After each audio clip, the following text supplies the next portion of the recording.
ஆண்டவராக இயேசு கிறிஸ்துவின் நாமத்தில் அன்பின் வாழ்த்துக்கள். இந்த காலை ஆராதனைக்கு வந்திருக்கிற உங்கள் யாவரையும் ஆண்டவர் ஆசீர்வதிப்பார். இன்றைக்கு நம்முடைய தியானத்திற்காக நாம் தெரிந்து கொள்கிற வேத வசனம் 1 பேதுருவின் புத்தகம் 5ஆம் அதிகாரம் 5-6 திருவசனம். அந்தபடி இளைஞரை மூப்பருக்கு கீழ்ப்படியுங்கள், நீங்கள் எல்லாரும் ஒருவருக்கொருவர் கீழ்ப்படிந்து மனத்தாழ்மையை அணிந்து கொள்ளுங்கள்.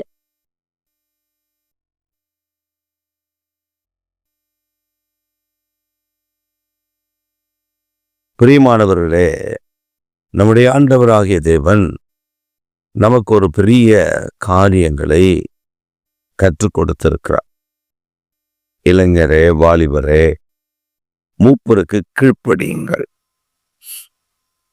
ஆண்டவர் கீழ்ப்படிதலை கற்றுக் கொடுக்க விரும்புகிறார்.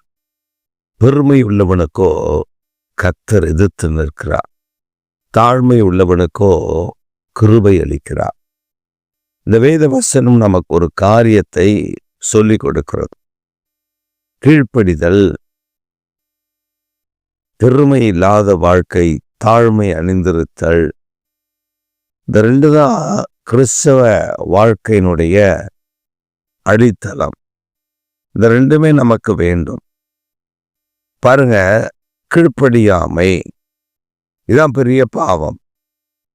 தேவனுடைய வார்த்தைக்கு கீழ்ப்படியாமை, தேவனுடைய சத்தத்திற்கு கீழ்ப்படியாமை, தேவனுடைய திட்டத்திற்கு கீழ்ப்படியாமை, தேவனுடைய நாமத்தை உயர்த்தக்கூடாதபடி அவருடைய பரிசுத்தவான்களுக்கு கீழ்ப்படியாமை, இப்படி கீழ்ப்படியாமல் செய்கிற பாவங்கள்.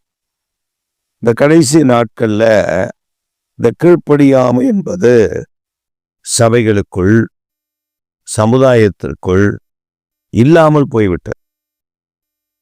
ஒரு போதகர் தன்னுடைய திருச்சபையை நடத்தி கொண்டு வருகிற அந்த போதகர் அந்த திருச்சபை மக்களை நல்வழி நடத்துவதற்கு அவர்களை கடிந்து கொண்டால் அவர்களுக்கு கீழ்ப்படிந்து அதை ஏற்றுக்கொள்ளுகிற மனப்பக்குவம் இந்த நாட்களில் உள்ள திருச்சபை மக்களுக்கு இல்லை.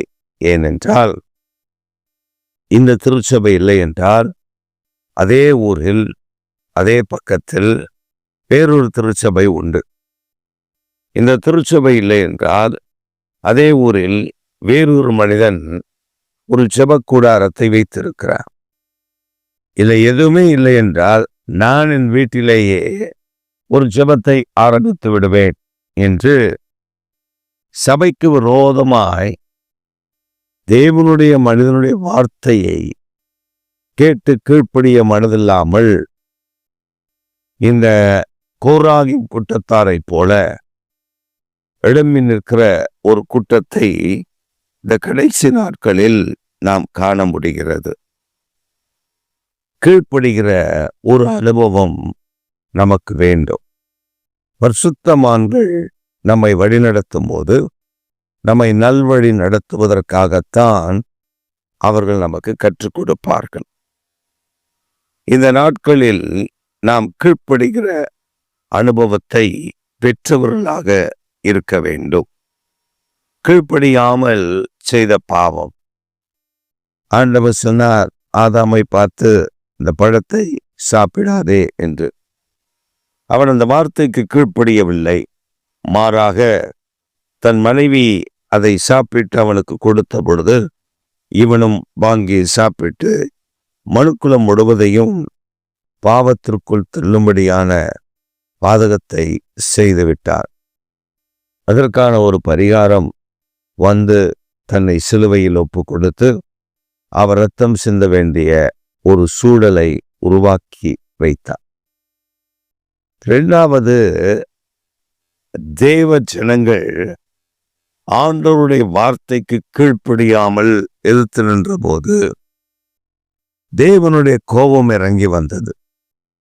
நீங்க என்னாகமம் 23, 24, 25 அதிகாரங்களில் வாசிப்பீர்களே ஆனால், விக்கிரகங்களுக்கு படைக்கப்பட்டதை புசிக்காதே, பேசித்தனம் பண்ணாதே என்று மோசேயின் மூலமாய் ஆண்டவர் தம்முடைய ஜனங்களுக்கு கொடுத்த கட்டளைகளையும் கற்பனைகளையும் அவருக்கு கீழ்ப்படியாமல் அவர்கள் அதை எதிர்த்து பாவம் செய்ததினால் வேதம் நமக்கு கற்றுக் கொடுக்கிறது, மோவாபின் நிமித்தம் அன்றைக்கு பாவம் செய்தவர்கள் கிட்டத்தட்ட 24,000 பேர் செத்து மடிந்தார்கள்.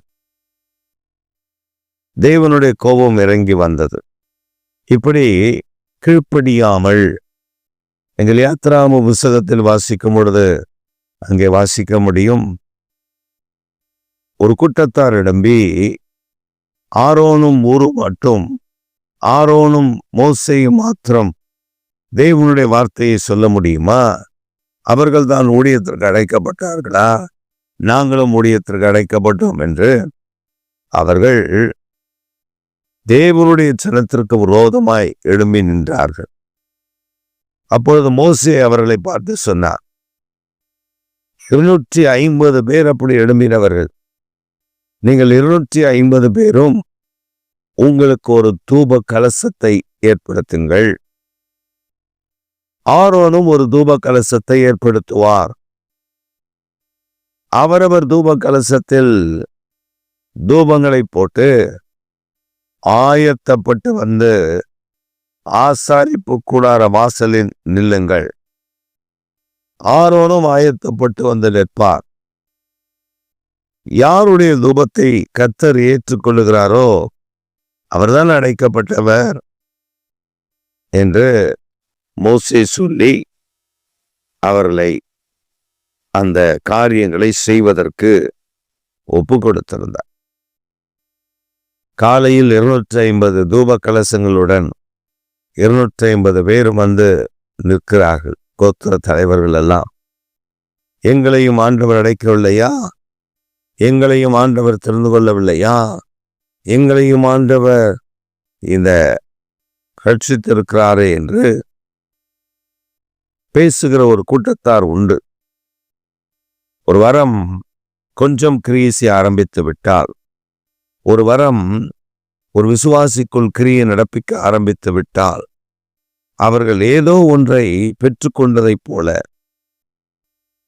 they change their ways, உடைய வாழ்க்கையின் வழிகளை அவர்கள் மாற்றிக்கொண்டு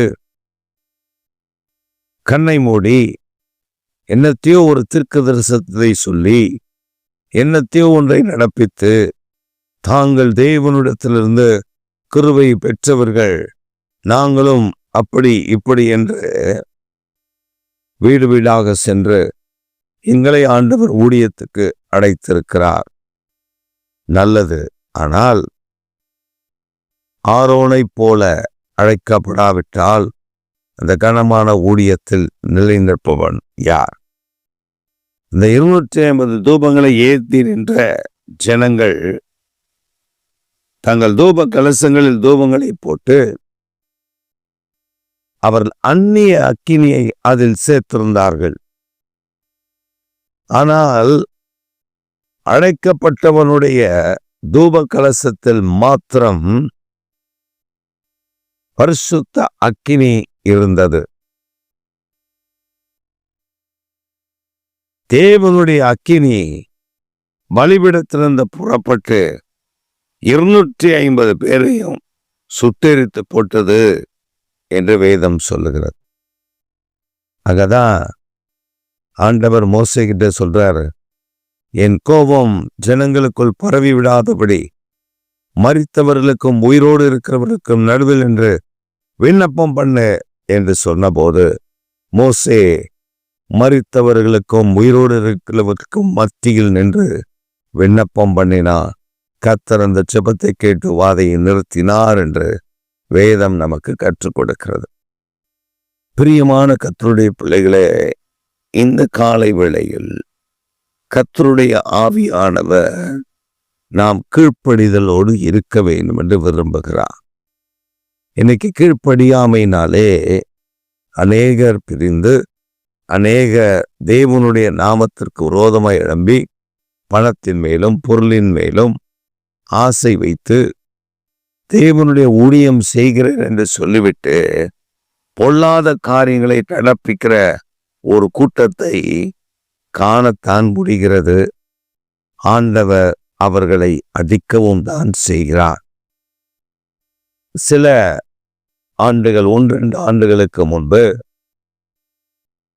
ஒரு சகோதரி தன் வீட்டுக்காரரோடு அவள் இந்த பட்டணத்திற்கு வந்திருந்தார். அவளுக்கு ஒரு மகள். அவர்கள் இந்த பட்டணத்துல வந்து, நாங்கள் இந்த பட்டணத்திலிருந்து வருகிறோம், இங்கே எங்களுடைய வியாபாரத்தை துவங்க இருக்கிறோம், நாங்கள் இப்படிப்பட்ட ஒரு வியாபாரம் செய்கிற ஒரு பெரிய பிசினஸ் ஆட்கள் என்று சொல்லி தங்களை அறிமுகப்படுத்தி கொண்டார். சரி என்று அந்த பெண்ணை பார்த்த பொழுது அவள் சொன்னால், நாங்கள் ஜெபிக்கிறவர்கள், ஜெபித்துதான் காரியங்களை செய்கிறோம், கர்த்தர் எங்களோடு கூட பேசுவார். சரி,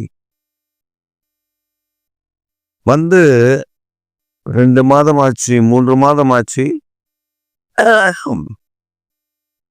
பிசினஸ் துவங்கின மாதிரி தெரியல. ஆனா பின்னாடி அவங்க தங்கியிருந்த வீட்டை பார்த்தா ஒரு பெரிய பங்களா டைப் வீடு. எல்லாரும் அந்த நிறைய சபை விசுவாசிகள் தான், வெளியாட்கள் அல்ல, சபை விசுவாசிகள். அவங்க வீட்டுக்கு வர்றதும் போறதுமா நிறைய இருந்துச்சு. விசாரித்த பொழுதுதான் தெரிந்தது, அவர்கள் வெளிநாட்டுக்கு ஆட்களை அனுப்பி வேலை வாங்கி தருவதாக சொல்லி, அந்த வெளிநாட்டுக்கு ஆட்களை அனுப்புவதற்கு ஒரு ஆளுக்கு இத்தனை லட்சம் என்று பணத்தை வசூல் செய்து கொண்டிருந்தார்கள். பணத்தை வசூல் செய்த போதுதான் எங்களுக்கு ஒரு சந்தேகம் ஏற்பட்டது. அவர்கள் உண்மையிலேயே வெளிநாட்டுக்கு ஆட்களை அனுப்புகிறவர்களா, இல்லை என்றால் பணத்தை ஏமாற்றிவிட்டு ஓடிவிடுகிறவர்களா என்று பார்த்தால், உண்மை நிலவரம் வெளிநாட்டுக்கு ஆட்களை அனுப்புகிறவர் அல்ல. அப்படி ஏஜென்ட் வைத்து ஏஜென்ட்டும் கிடையாது. அவர்கள் ஏற்கனவே தமிழ்நாட்டில் பல இடங்களில் பணத்தை சுருட்டி கடைசியாக அவர் ஹைதராபாத் போய் ஹைதராபாத்திலிருந்து இப்பொழுது இங்கே வந்திருக்கிறார்கள் என்ற செய்தி வந்த பொழுது எங்களுக்கு அதிர்ச்சி ஆகிறது. ஜெபிக்கிறது என்ன, ஆண்டவருடைய வசனத்தை அப்படி சொல்றார் இப்படி சொல்றாருன்னு சொல்றது என்ன? பின்பு நீங்க பார்த்தீங்கன்னா, அந்த அம்மா வந்து ஒரு 6 மாதம் கூட கிடையாது, வந்தது ஒரு 6 மாதம் கூட கிடையாது. அந்த அம்மா வந்து அவங்க வீட்டுக்காரர் எப்போதும் தண்ணியில தான் இருப்பார், போதையிலே இருப்பார். ஆனால் அந்த 6 மாத காலத்துல பலர் இடத்துல பல லட்சங்கள் ஏமாற்றப்பட்டு அந்த பணங்கள் எல்லாம் அந்த அம்மா ஆயத்தப்படுத்தி எஸ்கேப் ஆகிற ஒரு சூழல். அப்போ ஒரு விசுவாசிக்கு அது பொறி தட்டி, அவர்கள் நீங்க 6 மாசம் ஆச்சு, இன்னும் என் பையனை அனுப்பல வெளிநாட்டுக்கு, நீங்க பணத்தை திரும்ப கொடுத்துருங்க அப்படின்னு சொன்ன உடனே அவங்க செய்த முதல் வேலை, அவங்க வீட்டுக்கு வர சொல்லி நீங்க வாங்கிக்கோங்க வந்து அப்படின்னு சொல்லி அவரை வர சொல்லி, வீட்டுக்கு வந்த உடனே 4 ரவுடிகள் உட்கார்ந்து இருக்கிறார். அந்த ஆட்கள் கேட்குறாங்க, உனக்கு அனுப்புறது தானே வாங்கியிருக்காங்க, அனுப்புவாங்க, எதுக்கு பணம் கேட்குற? பணம் கேட்டால் பணம் வாங்கிடுவியா நீ? மிரட்டுகிறாங்க. அவங்களுக்கு தெரியாது இந்த அம்மா, இந்த குடும்பம் ஒரு பெரிய குடும்பம் தெரியாது. அதற்கு முன்பு அவர்கள் இவர்களுடைய வாய்ஸை வைத்து அவர்களுடைய நண்பர்கள், அவருடைய சொந்தக்காரங்களாம் பெரிய பெரிய ஆட்கள், அவர்களை வைத்து எப்படியோ கொஞ்சம் பணத்தை அவர் மீட்டார். இந்த உண்மை வெளிப்பட்ட உடனே அந்த அம்மா வீட்டை காலி பண்ணி ராத்திரோடு ராத்திரியாக வீட்டை காலி பண்ணி புறப்பட்டு சென்று விட்டது. எங்கே போச்சுன்னு தெரியாது. யோசிச்சு பாருங்க, தேவனுடைய நாமத்தை சொல்லி தேவனுடைய வார்த்தையை சொல்லுவதைப் போல வந்து தேவனுடைய கீழ்ப்படியாத ஜனங்கள் மற்றவர்களை அவமானப்படுத்தி அவருடைய வாழ்க்கையை உரிந்து தேவனுடைய நாமத்திற்கு அவமானத்தை ஏற்படுத்தி விட்டு ஓடிவிடுகிற ஒரு கூட்டம். இரண்டாவது ஒரு கூட்டத்தை குறித்து தான் வேதம் சொல்லுகிறது, பெருமை உள்ளவனுக்கு கர்த்தர் எதிர்த்து நிற்கிறார், தாழ்மை உள்ளவனுக்கோ கர்த்தர் கிருபை அளிக்கிறார். இந்த காலை வேளையில் பெருமை இல்லாத ஒரு வாழ்க்கை நாம் வாழ்வதற்கு கற்றுக்கொள்ள வேண்டும். பெருமை எப்படியெல்லாம் வரும் தெரியுமா? பெருமை போற போக்கில் வந்துடாது. பெருமை எப்படி வரும்னா, நமக்கு தெரியாமலே நாம் பெருமை பேசுகிறவர்களா இருப்போம். எப்படி? இப்ப நமக்கு கர்த்தர் ஒரு நன்மையை தந்திருக்காருன்னா, நமக்கு ஒரு பொருளாதாரத்திலேயோ அல்லது ஒரு பெரிய தோட்டமோ ஒரு பெரிய ஆசீர்வாதமோ நமக்கு தந்திருக்கிறார். இந்த ஆசீர்வாதங்களை நம்முடைய கரங்களை வைத்துக்கொண்டு நமக்கு கர்த்தர் யாருக்கு கொடுக்க சொல்லுகிறாரோ அவர்களுக்கு நாம் கொடுக்கலாம். கொடுக்கிறவர்கள் உண்டு, நாம் கொடுக்கிறோம்.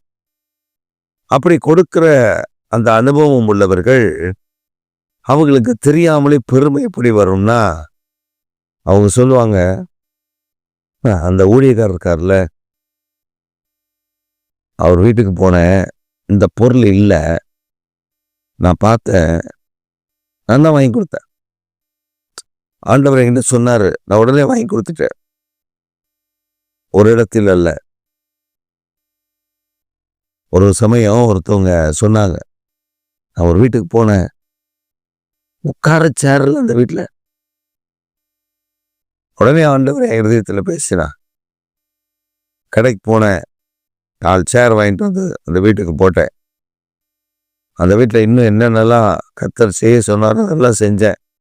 இதை வாங்கி கொடுத்தது நான் தான், அதை வாங்கி கொடுத்தது நான் தான். ஐயோ, உங்க பிஸ்னஸில் ரொம்ப ரொம்ப பிரச்சனை, நான் தான் போய் இதை பண்ணி கொடுத்தேன்.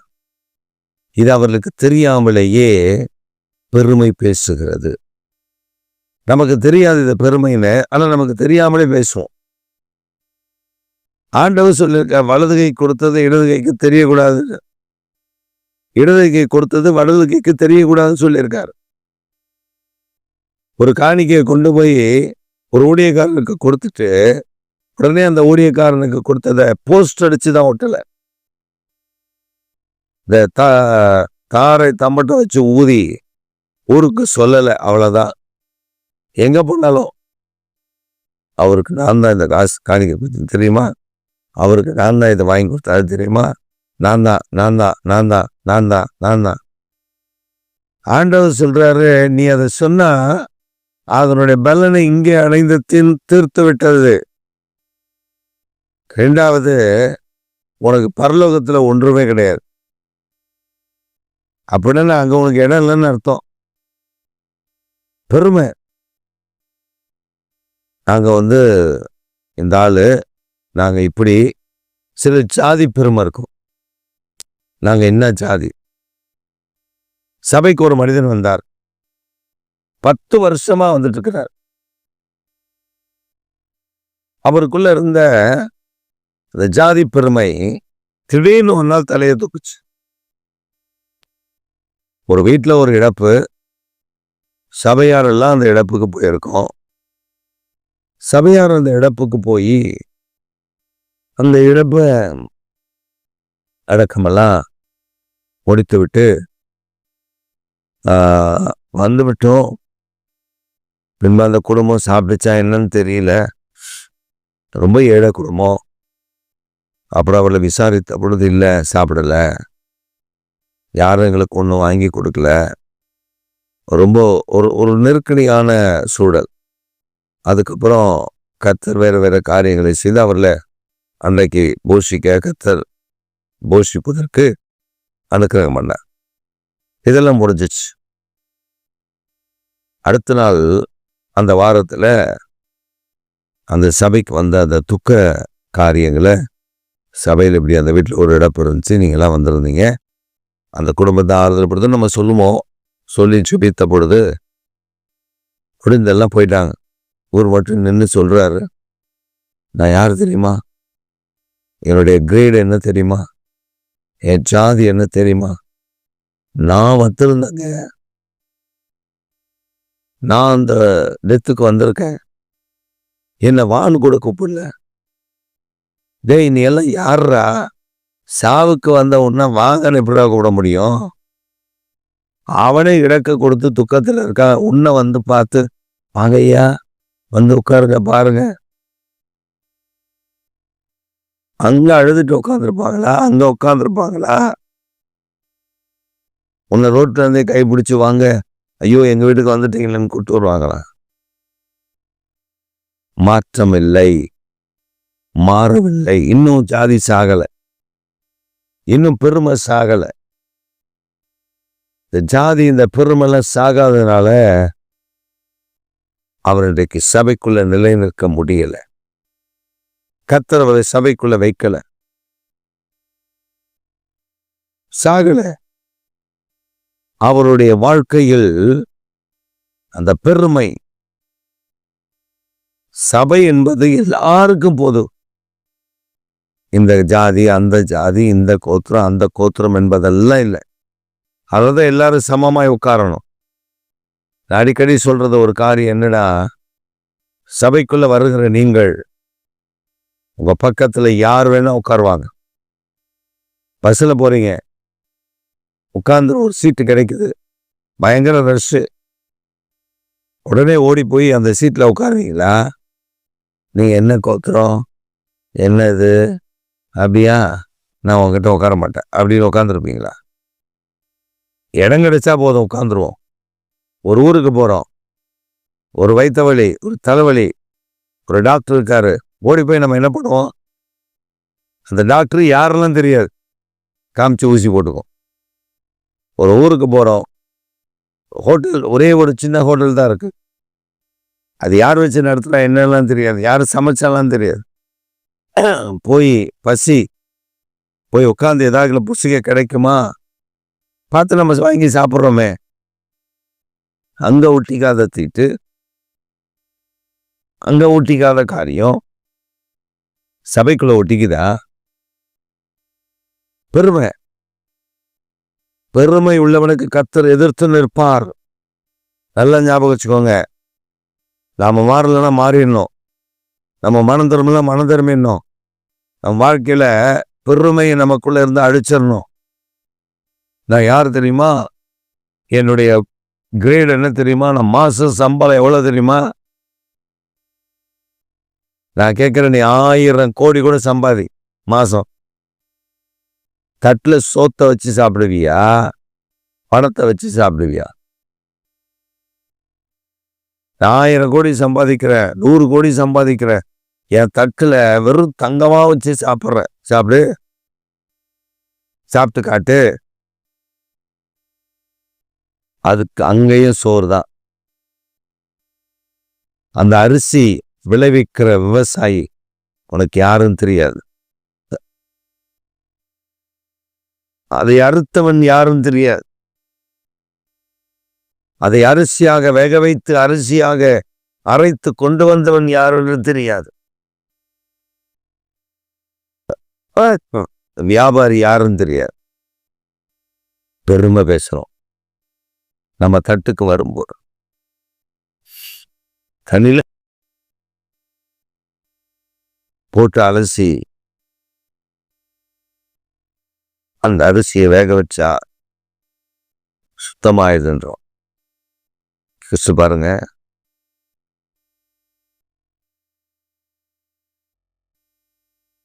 யோசிச்சு பாருங்க.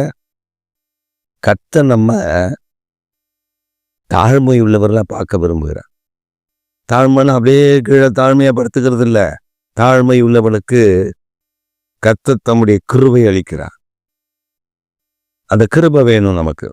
இந்த கிருபையில வளருகிற கர்த்தருடைய பிள்ளைகளாய் நாம் இருக்கணும். அதனாலதான் கர்த்தர் சொல்றார் அடுத்த வசனத்துல,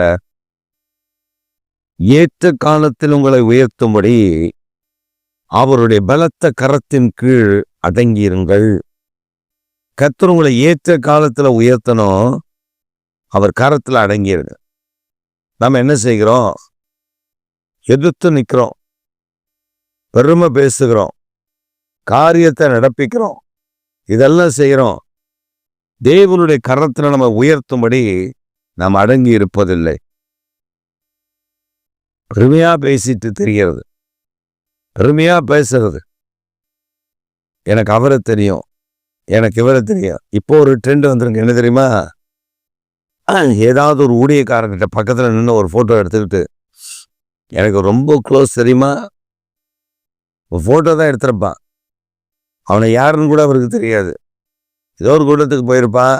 அந்த கூட்டத்துல ஒரு பிரதர் ஒரே ஒரு போட்டோ சரி எடுத்து தொலை அப்படின்றார்.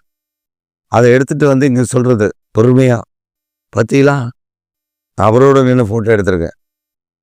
சிலர் அந்த நாள்ல, இப்ப இல்ல, இப்பெல்லாம் அது இருக்க இல்லை, அந்த காலத்துல கிட்டத்தட்ட ஒரு 50-60 வருஷத்துக்கு முன்னாடி சொல்றேன் நான்.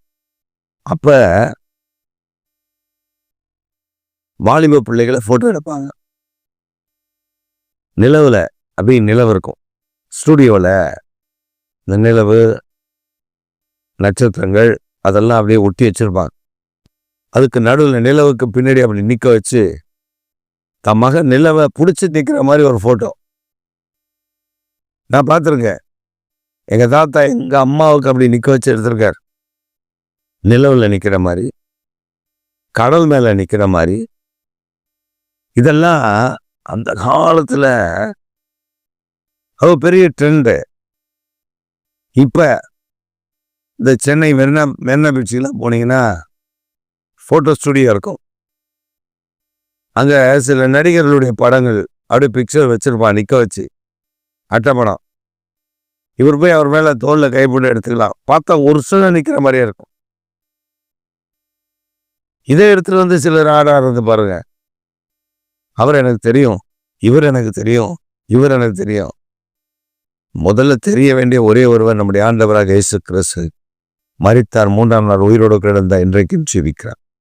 நம்முடைய வாழ்க்கையில நாம் தாழ்மையுள்ளவர்களாய், கீழ்ப்படுகிறவர்களாய், தாழ்மையுள்ளவர்களாய், பெருமையை எதிர்த்து நிற்கிறவர்களாய் இருந்தோன்னா அவருடைய பலத்த கரத்தின் கீழ் நாம் அடங்கியிருப்போம். ஏற்ற காலம் வரும், அது எப்போ வரும் தெரியாது. அந்த காலத்துக்காக காத்திருக்க வேண்டும். ஏற்ற காலம் வரும் பொழுது அவர் நம்மை உயர்த்தி மேன்மைப்படுத்துகிறதை காண முடியும். ஜெபிப்போம். எங்கள் சர்வ வல்லமுள்ள தேவனே, எங்கள் நித்திய பிதாவே, இந்த காலை ஆராதனைக்கு வந்திருக்கிற நம்முடைய பிள்ளைகளை ஒவ்வொருவரையும் ஆசீர்வதி. ஒருவேளை இவர்கள் எந்த காரியத்திலாகவும் கீழ்ப்படியாமல் இருந்தால் ஒரு கீழ்ப்படுகிறவர்களாய் கர்த்தர் அவர்களுக்கு ஒரு உணர்வுள்ள இருதயத்தை தந்து கீழ்ப்படிய கிருபைதாரும். ஒருவேளை அவருக்கு தெரியாமலே பெருமையானவைகளை பேசும் நாவு இருக்கும் என்றால் இயேசுவே அவருடைய பெருமையெல்லாம் மாற்றி மனத்தாழ்மையுள்ளவர்களாய் உமக்கு கீழ்ப்படுகிறவர்களாய் காணப்பட கர்த்தர் நீர் அனுக்கிரகம் பண்ணு உயர்த்த வேண்டும் என்று நாங்கள் ஜெபிக்கிறோம். உம்முடைய கரத்தில் அவர்கள் அடங்கியிருந்து ஏற்ற காலத்தில் உயர்த்தும் முறை காத்திருக்கிற கிருபையை நீர் உங்களுடைய பிள்ளைகளுக்கு தந்து மேன்மைப்படுத்துங்க அப்பா. இந்த காலையில் உம்மை ஆராதிக்க வந்திருக்கிற உங்களுடைய பிள்ளைகளை கைவிடாதீங்க. கர்த்தருடைய கிருபையும் தயவும் வெளிப்பட்டு நாமத்தை உயர்த்துங்க, பேரை பிரமுகப்படுத்துங்க, பெரிய காரியம் செய்யுங்க. இயேசு கிறிஸ்துவின் நாமத்தில் ஜெபிக்கிறோம் ஜீவனுள்ள நல்ல பிதாவே, ஆமென். என் ஆத்துமாவே கர்த்தரை ஸ்தோத்திரி, என் முழுமை பரிசுத்தமுள்ள நாமத்தை ஸ்தோத்திரி. என் ஆத்துமாவே கர்த்தரை ஸ்தோத்திரி, கர்த்தர் செய்த சகல உபகாரங்களை மறவாதே. ஆமென்.